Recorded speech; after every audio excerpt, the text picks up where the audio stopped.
This is Financial Standard, the definitive source of news, thought leadership and analysis for Australian wealth management professionals. Financial Standard. Take the lead. Hello and welcome to the Financial Standard podcast. My name is Eliza Baven and I'm a senior journalist here at Financial Standard.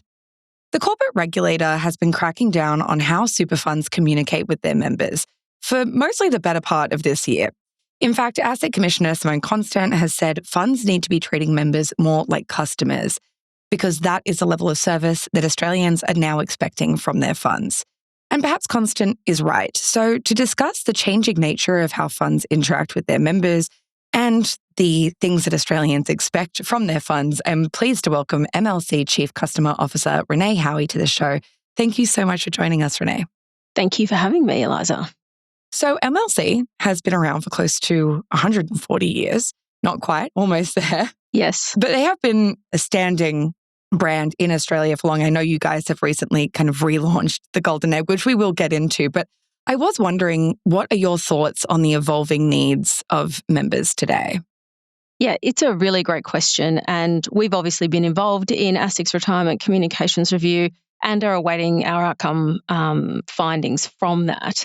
But from my perspective, I absolutely agree in the position that ASIC is taking and the way that they are moving towards ensuring that members are treated like customers or consumers and they are given the ability to interact with their superannuation fund the way that they would any other consumer product.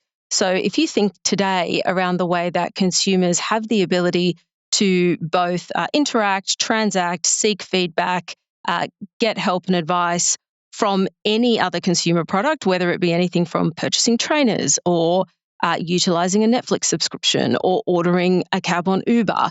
The ability to do so is seamless. It is very time-bound and direct responsive.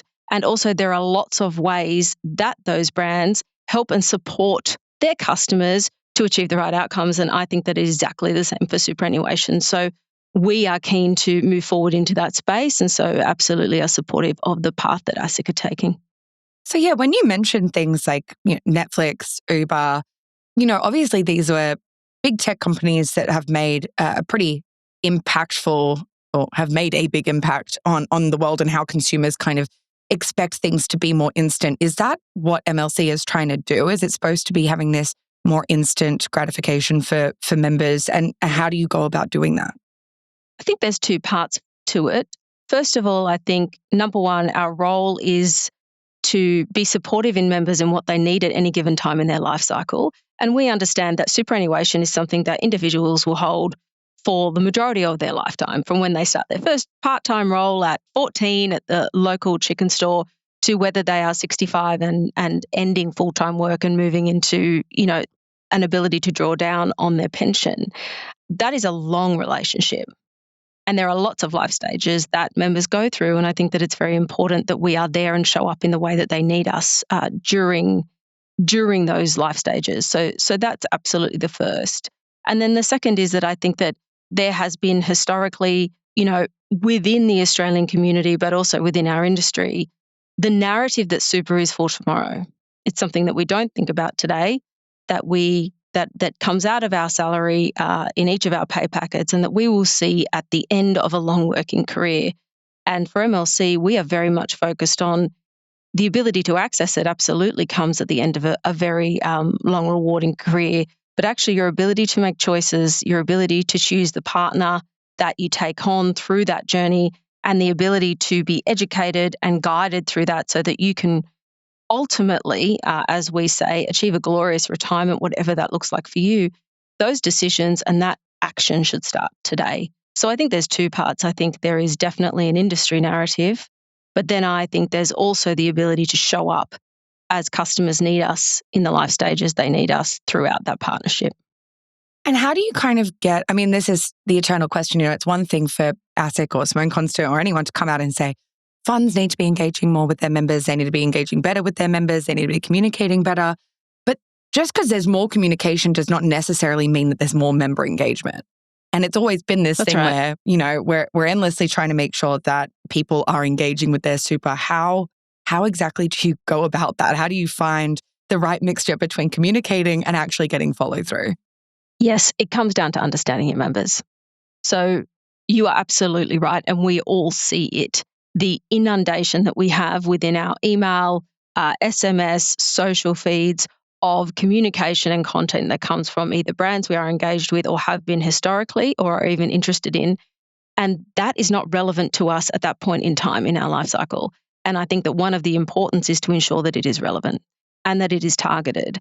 And so what we are looking at is really around how we drive personalized communications to our members, which is, as we say, right message to the right individual through the right channel at the right time in their life stage.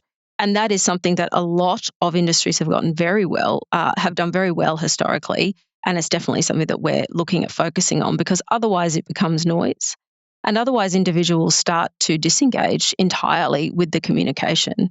And so I think that it starts with understanding your member across the industry. We have vast data sources to be able to rely upon to understand where an individual is at in their accumulation journey, where they are at in terms of their transition to retirement journey, who they are as an individual and what may best suit them in terms of helping not only their superannuation literacy, but also whether they might need some guidance or advice along that journey. We have all that data today, and it's about putting it into the right model to be able to deliver the right content to those members at that time. And now I also just want to talk about, we kind of touched on at the beginning, MLC has obviously relaunched, iconic golden egg brand. I'm wondering, what was the decision? Why decide to bring back something that had kind of somewhat faded away, bring it back to the forefront? What was the thought process there? Yeah, it's a really great question because, as you know, we are Insignia Financial, and we also host a range of other brands within the superannuation industry. When I joined, and prior to my joining, Scott Hartley, our CEO, had a look at all of our brands and said, okay, well, when we are talking to consumers, both our existing members, but also new members who may want to join us, what are the brands that they trust? And so we did a piece of research to understand, where our reputation sat. And with MLC, as you said, 138-year history across Australia, has been synonymous with retirement, both through superannuation, but also visual identity through the golden egg. It was synonymous with trust and quality and heritage. And actually the data proved that. So we had an understanding or an inkling that we believed that this was how Australians felt about MLC. But our reputation, was sitting at around, and if you look at RepTrack, which is an external data point that a lot of large brands use to be able to understand how the Australian community see and trust their brand, we were sitting at around a plus 68. And to give you context, Australian Super, who are one of the largest and most trusted brands in the Australian market, was at plus 77. And so we're at plus 68 with no communication in market, no brand campaign. The golden egg had not, popped its head into the media over the last 5 years. And we thought, okay, Australians still believe in this brand. They actually want it. They want it to be present. They want to be able to engage with it. Then we had to look at our awareness. So when we speak to the Australian community and we ask them, when you think of superannuation brands, which brands do you think? 71% had prompted awareness. So 71% of surveyed consumers said that they knew and understood what MLC did. And so that was the starting platform for us, which if you were to think of a startup starting at 0% on both of those things, the investment that would be required to get to that level of trust and to get to that level of awareness, is just unforeseeable financially. Whereas we were starting from a really strong base where a lot of Australians knew us, a lot of Australians trusted us. And so it made sense for us to then carry MLC forward as our consumer brand. And then in terms of attracting more members, because obviously, if you're starting from a base of a list, we've got the awareness and we know that people know what this brand is. But then, are there other ways that you're planning on? Because, super is obviously there's a lot of competition. There is. It's a crowded market. Yeah. So how are you planning on attracting more members? So as you will have seen, we've relaunched the brand in the last week. And we are really focused on, as I said earlier, around differentiating our message, which is you don't necessarily need to think about super as something that happens to you later.